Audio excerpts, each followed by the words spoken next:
தந்தி தொலைக்காட்சி நேயர்களுக்கு வணக்கம். நல்லதை சொல்வோம், நல்லதை செய்வோம், நல்லதே நடக்கும். ஒரு வாழ்க்கையில் நல்லது நடக்க வேண்டும் என்று சொன்னால் நல்லதை சொல்ல வேண்டும், நல்லதை செய்ய வேண்டும். அந்த அடிப்படையில் இன்றைக்கு 11/5/2017 வியாழக்கிழமை விசாகம் நட்சத்திரம் மாலை 5:29 வரை, பிறகு அனுசம் நட்சத்திரம். இன்றைக்கு கவியோகி சுத்தானந்த பாரதி அவர்கள் பிறந்த நாள். அவரை நினைவு கொள்ள வேண்டும். அவர் ஒரு அற்புதமான மனிதர். நிறைய பாடல்களை எல்லாம் எழுதியிருக்கிறார். ஆன்மீகத்தை எல்லாம் போதித்தவர். இன்றைக்கு நான் உங்களுக்கு சொல்ல இருக்கிற ஒரு நல்ல கருத்து, பலன் தரும் விரதங்கள். விரதங்கள் பல வகை இருக்குது. இப்போ ஏன் விரதம் இருக்குங்கிறது நீங்கள் தெரிஞ்சுக்கணும். பட்னியாக நம்ம இருக்கிறதுனால என்ன பலன்?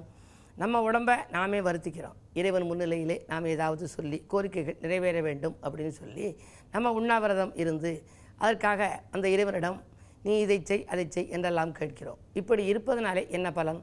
இப்போ நமக்கு ஒரு குழந்தை இருக்குது. அந்த குழந்தை என்ன பண்ணுது அப்படின்னா, ஏதாவது ஒரு பொருளை கேட்குது. உங்களுடைய குழந்தை உங்கள்கிட்ட ஏதாவது ஒரு பொருளை வாங்கித்தர சொல்லி கேட்குது.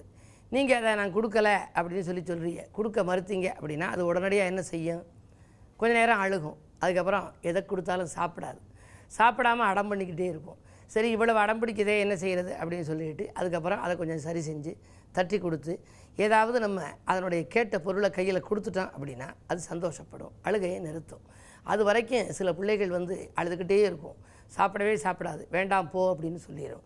அப்படி வலுக்கட்டாயமாக தன்னுடைய உடலை வருத்தி கொண்டு அது எப்படி நம்மிடம் ஒரு பொருளை கேட்ட பொருளை பெறுகிறதோ அதே போலத்தான் இறைவனுடைய சன்னதியிலே நாமும் நம்முடைய உடலை வருத்தி கொண்டு விரதம் இருந்து நம்ம கேட்ட கோரிக்கைகளை நிறைவேற்ற சொல்கிறோம்.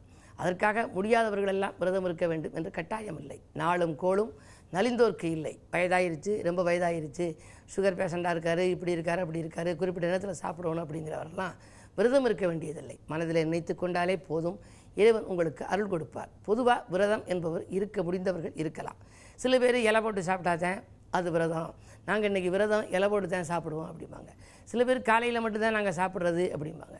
சிலர் என்ன பண்ணுவாங்க, பகல் முழுவதுமே நாங்கள் பட்னியாகவே இருந்துருவோம், இரவு அச்சரம் பண்ணிட்டு வந்த பிறகு தான் சாப்பிடுவதும்பாங்க அப்படின்னு சொல்லுவாங்க. எப்படி இருந்தாலும் இந்த விரதம் என்பது வாழ்க்கையில் மிகப்பெரிய மாற்றங்களை கொடுக்கும். ஒருத்தர் வங்கியில் கடன் எதிர்பார்த்துருந்தார். டிக் லோனோ ஏதோ ஒன்று சொல்லி எனக்கு 20-30 லட்சம் கடன் வர வேண்டியது, கடன் கேட்டிருக்கேன், ஆனால் 1 வருஷமாக இழுத்து அடிக்கிறாங்க, இன்னும் தரலைனார். பிரதோஷ விரதம் இருங்க. அப்படி விரதம் இருந்துட்டு உற்சவ கிரகத்தை வச்சு அந்த நந்தி மேலே வச்சு சுற்றி தூக்கிட்டு வருவாங்க. அப்படி தூக்கிட்டு வரதில் 2 கம்பு கொடுத்து தூக்கிட்டு வருவாங்க. அதில் நீங்களும் ஒரு ஆளாக இருந்து இறைவனை சுமந்தால் உங்களுடைய மனப்பாரங்களை எல்லாம் அவன் சுமந்து சென்று உங்களுக்கு வழிகாட்டுவார்னு சொன்னேன். அதே போல் அவர் அருகில் இருக்கிற ஆலயத்துக்கு போய் உற்சவ விக்கிரகத்தை தூக்கிக்கிட்டு வர்ற இதில் அந்த குழுவில் இவரும் சேர்ந்து ஒரு ரவுண்ட் அப்படி சுற்றி வருவாங்க. பிரகாரமாக சுற்றி சிவபுராணம் படிப்பார்கள். அப்படி படிக்கிறதுல போய் வந்தார். வந்த பிறகு அடுத்த நாளே அவருக்கு வங்கி கடன் கிடச்சிச்சு. முழுமையாக விரதம் இருந்தார். நம்பிக்கைகள் நடைபெறும், நம்பினோர் கெடுவதில்லை, 4 முறை தீர்ப்பு அப்படிங்கிறது. இந்த விரதங்கள் பல வகை இருக்குது. பிரதோஷ விரதம், கார்த்திகை விரதம், சதுர்த்தி விரதம், சஷ்டி விரதம், கௌரி விரதம், ஏகாதசி விரதம், சோமவார விரதம், சிரவண விரதம், வரலட்சுமி விரதம், சிவராத்திரி விரதம், நவராத்திரி விரதம், எல்லாவற்றிற்கு மேலாக காரடையான் நோன்பு என்பது அந்த கணவனுடைய உயிர் காப்பதற்கு, மாங்கல்ய பாக்கியம் நிலைக்க. இப்படி ஒவ்வொரு கோரிக்கைக்கும் கூட ஒவ்வொரு விரதம் இருக்குது. இப்போ சஷ்டியில் விரதம் இருந்தால் புத்திரவிருத்திக்காக இருக்கிறது. இப்படியெல்லாம் இருக்கிற விரதங்களை பற்றியெல்லாம் நீங்கள் தெரிந்து கொள்ள வேண்டும். அதற்காக 7 நாளும் விரதம் இருக்கப்படாது. திங்கட்கிழமை சோமவார விரதம், செவ்வாய்க்கிழமை முருகனுக்காக விரதம், புதன்கிழமை பெருமாளுக்காக விரதம், வியாழக்கிழமை குருவுக்காக விரதம், வெள்ளிக்கிழமை அன்னைக்கு அம்மனுக்காக விரதம், சனிக்கிழமை 7.5 சனி நடக்குது, சனி பகவானுக்காக விரதம், ஞாயிற்றுக்கிழமை சூரியனுக்காக விரதம்னு இருந்தால் உங்களுக்கு பலன் கிடைக்குமா? ஏதேனும் ஒன்றிலே நம்பிக்கை வைக்க வேண்டும். அதனாலே தான் ஏகம்பன் என்று சொல்லி அங்கே காஞ்சிபுரத்தில் இறைவன் காட்சி அளிக்கின்றார். ஒன்றின் மீது நம்பிக்கை. ஒரு விரதம் 2 விரதங்கள் இருக்கலாம், அது பூர்த்தியான பின்னாலே மற்ற விரதங்கள் இருக்கலாம். அந்த அடிப்படையில் விரதங்களை பற்றிய முழு விவரங்களை எல்லாம் உங்களுக்கு தொடர்ந்து தந்தி தொலைக்காட்சியிலே சொல்வேன் என்று சொல்லி இன்றைய ராசி பலன்களை இப்பொழுது உங்களுக்கு வழங்கப் போகின்றேன். மேசராசி நேயர்களே, உச்சரிக்கும் சொற்களில் உஷாராய் இருக்க வேண்டிய நாள். உத்தியோக மாற்றங்கள் உங்களுக்கு திடீரென வந்து சேரலாம். ஊர் மாற்றங்களும் கூட ஒரு சிலருக்கு உண்டு. சொத்துக்களாலும் பிரச்சனை, சொந்தங்களாலும் பிரச்சனை என்று வாடுவீர்கள். வாகனத்தாலும் தொல்லை உண்டு. உடன்பிறப்புகளை அனுசரித்து சென்றால்தான் யோகம். ராசிநாதன் செவ்வாயை சனி பார்ப்பது அவ்வளவு நல்லதல்ல. வாக்குஸ்தானத்திலே செவ்வாய் இருக்க சனி பார்க்கிறார். எனவே கொடுத்த வாக்கையும் காப்பாற்ற இயலாது. நட்பையெல்லாம் பகையாக்கி கொள்ளும் நேரமாக இருப்பதால் கொஞ்சம் அனுசரித்து சென்றால் ஆதாயம் உண்டு. விட்டு கொடுத்து செல்லுங்கள், விருப்பங்கள் நிறைவேறும். ரிஷபராசி நேயர்களே, உங்களுக்கெல்லாம் நல்லவர்களின் தொடர்பால் நலம் காணுகின்ற நாள். நாட்டுப்பற்று மிக்கவர்களின் ஒத்துழைப்பு உங்களுக்கு கிடைக்கும். குரு மங்கள யோகம் இருப்பதால் கல்யாண கனவுகள் நனவாகும். கடிதம் கணித தகவலை கொண்டு வந்து சேர்க்கும். அலைபேசி வழி தகவல் கூட ஆனந்தம் அளிக்கும். அதே நேரத்தில் இடமாற்றம், ஊர் மாற்றம், உத்தியோக மாற்றங்கள், ஒரு சிலருக்கு நாடு மாற்றங்கள் கூட அமையலாம். வரும் மாற்றங்களை ஏற்றுக்கொள்வதுதான் உத்தமம். மிதுனராசி நேயர்களே, உங்களுக்கெல்லாம் வருமான பற்றாக்குறை அகலும் நாள். வரவறிந்து செலவு செய்வது நல்லது.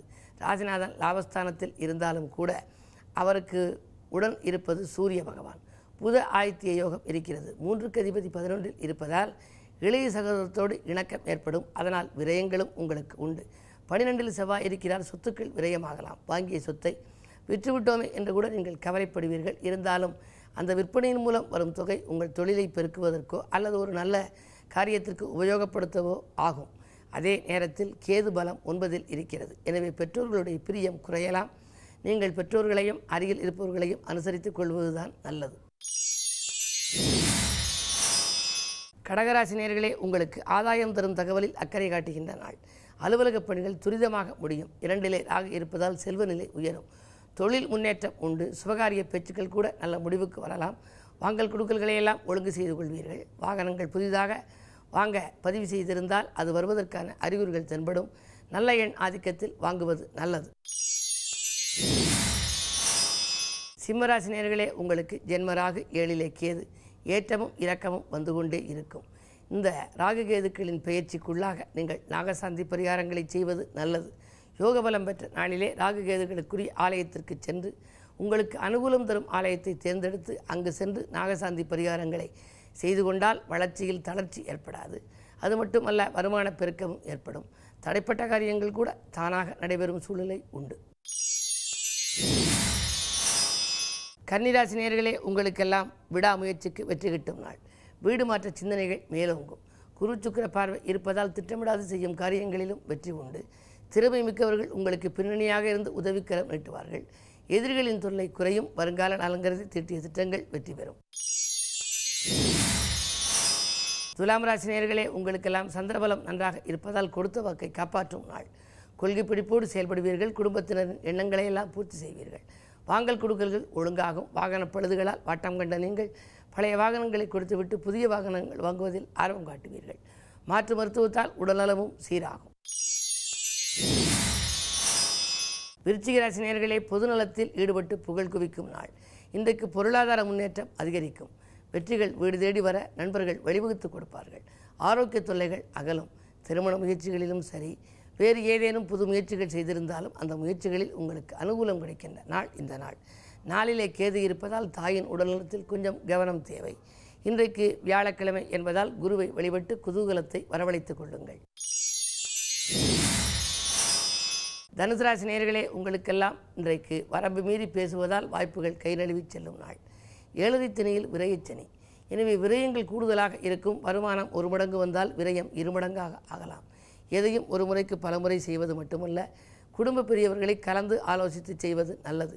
பொது வாழ்வில் இருப்பவர்களுக்கெல்லாம் திடீரென பொறுப்புகள் மாற்றப்படும். நட்பு பகையாகாமல் பார்த்துக்கொள்வது உங்கள் புத்திசாலித்தனம். மகர ராசி நேயர்களே, உங்களுக்கெல்லாம் துணிவும் தன்னம்பிக்கையும் கூடுகின்ற நாள். தொல்லை தந்த எதிரிகள் விலகுவார்கள். போன் மூலம் பொன்னான தகவல் வந்து சேரும். ஆரோக்கியம் சீராகி ஆனந்தப்படுத்தும். பணவரவு திருப்திகரமாக இருக்கும் நாள் இந்த நாள். கும்பராசி நேயர்களே, உங்களுக்கெல்லாம் சொந்த பந்தங்களால் துயரங்கள் வந்து சேருகின்ற நாள். தொழிலில் கூட ஏமாற்றங்களை நீங்கள் சந்திக்க நேரிடும். என்ன இருந்தாலும் ஜென்மக்கேது இருப்பதால் ஆன்மீகத்தின் மூலமே லௌகீகத்தில் பலனடைய முடியும். நட்பை பகைத்து கொள்ளாமல் பார்த்து கொள்ளுங்கள். புதிய ஒப்பந்தங்களில் கையெழுத்திடும் முன் ஒரு கணம் யோசிப்பது நல்லது. அஷ்டமத்தில் வியாழன் இருப்பதால் இடமாற்றங்கள், ஊர் மாற்றங்கள், வாகன மாற்றங்களும் உண்டு.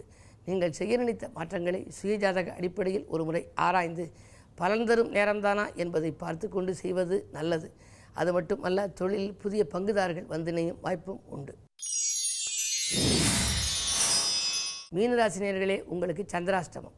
எல்லை மீறி பழகியவர்களால் தொல்லை ஏற்படும் நாள். இன்றைக்கு எதையும் ஒரு முறைக்கு பல முறை யோசித்து செய்வது நல்லது. குடும்ப சுமை கூடுதலாக இருக்கும். கடன் ஒன்றை அடைக்க மற்றொன்று வாங்கும் சூழ்நிலையும் உண்டு. விஐபிக்கள் உங்களுக்கு பகையாக போகலாம். எனவே எதை செய்தாலும் நீங்கள் திட்டமிட்டு செய்யவும் இயலாது.